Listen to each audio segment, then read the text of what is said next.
Traveling to visit family is something that most of us do at some point in our lives. Sometimes under good circumstances, and sometimes under less favorable ones. For the average person, being able to see family that we don't share a lot of time with is often met with excitement, but that can change very quickly if the person never shows up. Every time that you head out to visit your family, you take on the risks that come with traveling, and sometimes they're severe.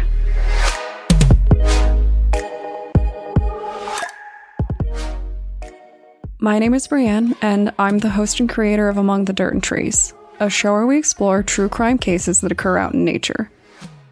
In today's episode, we're going to talk about the mysterious disappearance of Marvin Clark, a man who vanished from populated areas in 1926 that police now believe is buried out in the woods somewhere. So, let's see what we can learn about poor Marvin.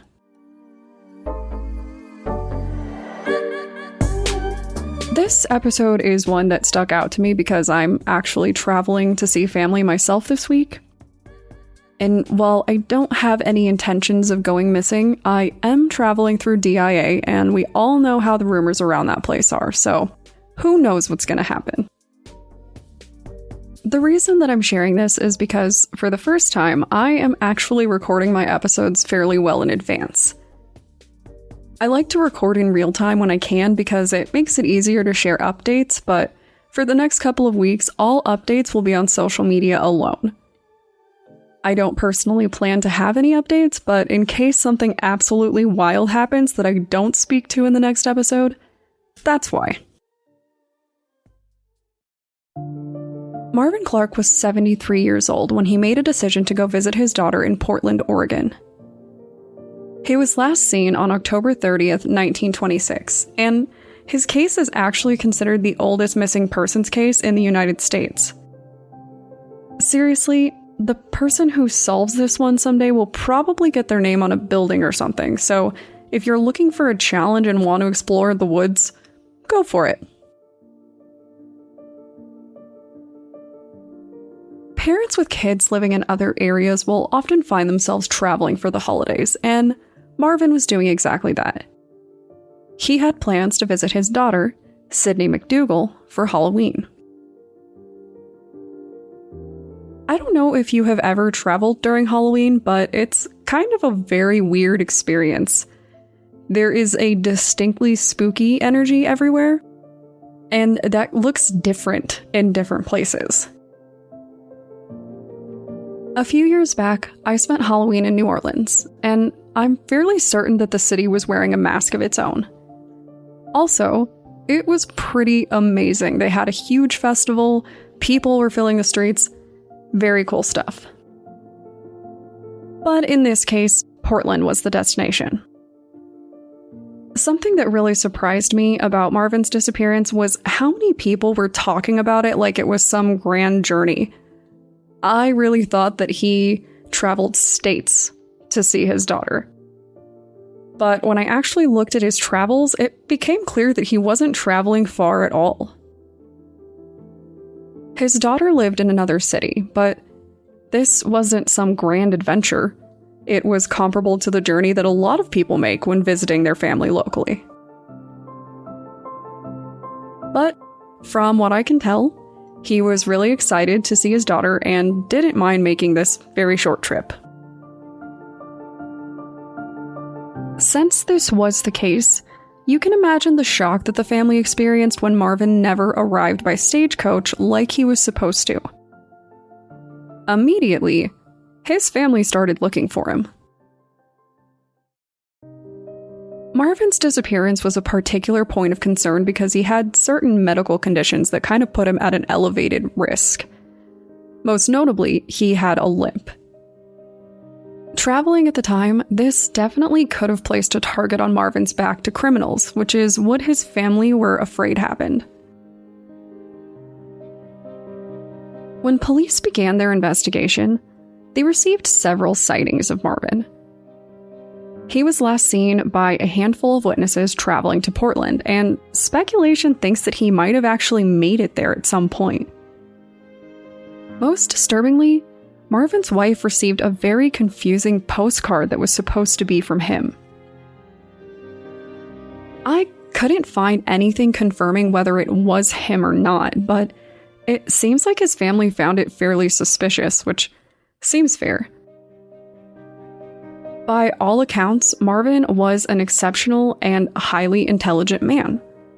So when his family received a confusing and rambling postcard, something felt pretty strange. Did Marvin suffer some kind of episode, or was the postcard meant to throw police off of his trail? More time passed, but police never seemed to learn more. 60 years would pass before police would find a body in a nearby forest, and the general belief was that they finally found Marvin. Since he vanished in a pretty small area, they kind of assumed that he was somewhere out in the surrounding nature. They didn't have enough evidence to fully confirm that it was Marvin because DNA testing was not really a thing or there at the time. Still, his family waited through generations, hoping to learn about his fate.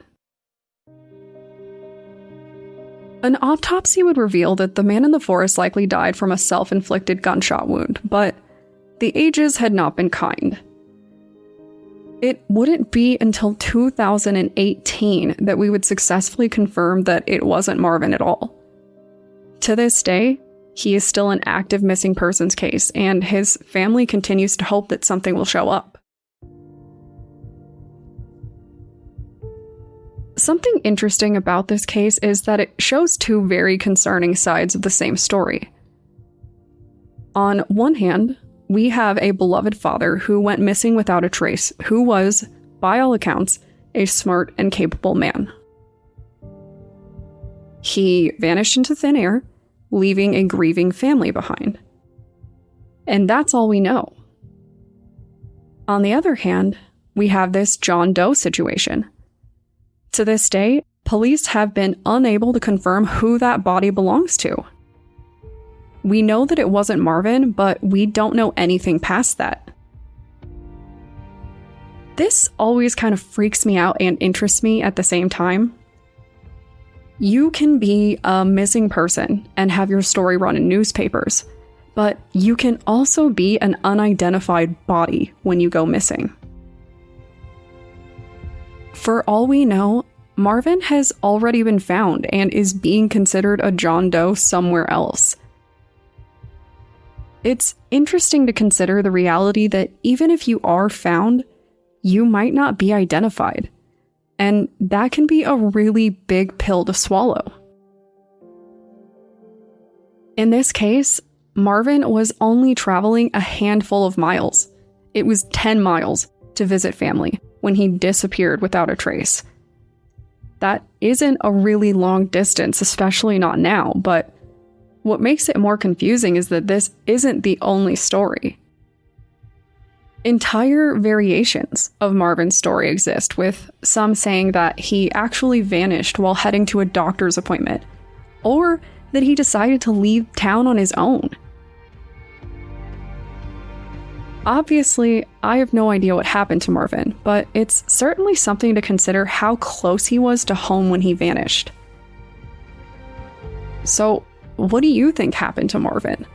Did someone snatch him up, or did he run off to make a new life for himself? We'll probably never know, and there's really no evidence to give us anything to go by.